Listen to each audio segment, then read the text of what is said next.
My first reaction when I hear the term white privilege is this. And I'm not even white, I'm gray. What the hell is white privilege? Supposedly, it's a movement to sensitize white people to the challenges faced by non-white people by telling white people that their opinions are invalid because they're ignorant and spoiled. Might I suggest the activists put down this and pick up this? Let me back up. There's no arguing that people of color face obstacles that white people don't. Racial profiling, carding, police violence, employment barriers, driving while black, the Jerry curl. Anyone who denies this is likely racist, oblivious, or Clarence Thomas. So is there a disparity between the black and white experience in America? Yeah. But does that make it white privilege? No. Being white doesn't guarantee power or influence. By that theory, albinos should be kings of the earth. You really think that poor, uneducated white people have an advantage over educated black people? You may have noticed that America has a black president, but still hasn't had one who cooks roadkill.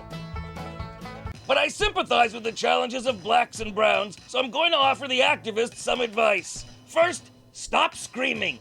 Shh. All right. Now, when you mention white privilege to white people, you may notice you get this reaction. And not because people are racist, but because your marketing sucks. First of all, you need to define your goal.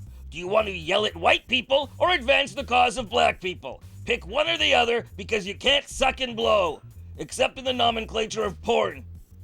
Now, before telling me to check my privilege, you need to check your dictionary, where privilege is defined as a right, immunity, or benefit enjoyed only by a person beyond the advantages of most, or the principle or condition of enjoying special rights or immunities.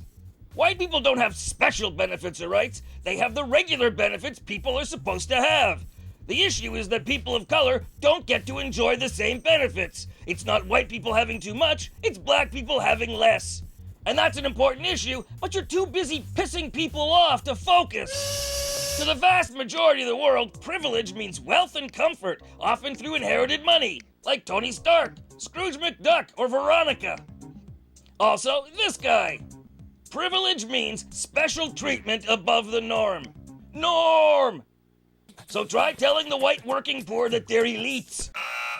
Or telling white people that their success is a product of skin color and not hard work.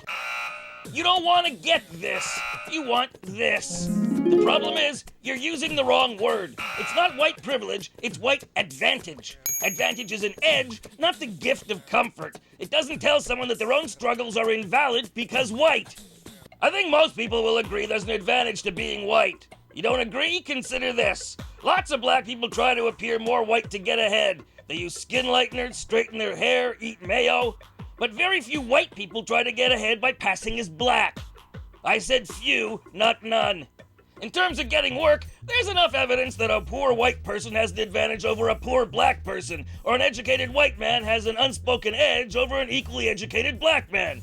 Not necessarily because racism, but because bosses hire people who are most like them, and skin color is a basic commonality. As long as the majority of bosses are white and male, white males will have an unconscious advantage.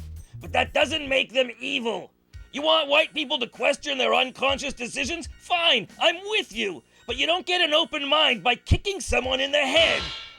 Look, disadvantaged minorities lead to poverty, which leads to crime, drugs, civil unrest, street whores, and urban decay, as shown in the documentary series Starsky and Hutch. It also keeps potentially great minds from the opportunity to benefit society. So erasing the color divide benefits everyone. See? I just outlined why this is not your fight, why it's in all our best interests, and I didn't have to insult either side to do it. You need to get past us and them and get to we. Come on, everybody. Kumbaya, my lord. Kumbaya. So forget privilege and go with advantage. It reduces that accusation of collective guilt that tends to irk people. That is, if this is about solving a problem and not just a vehicle for your delusions of moral superiority. I hear that indignant outrage is a hard habit to kick. By the way, there's little more presumptuous than sitting in judgment of others, so maybe check your own privilege. Or this.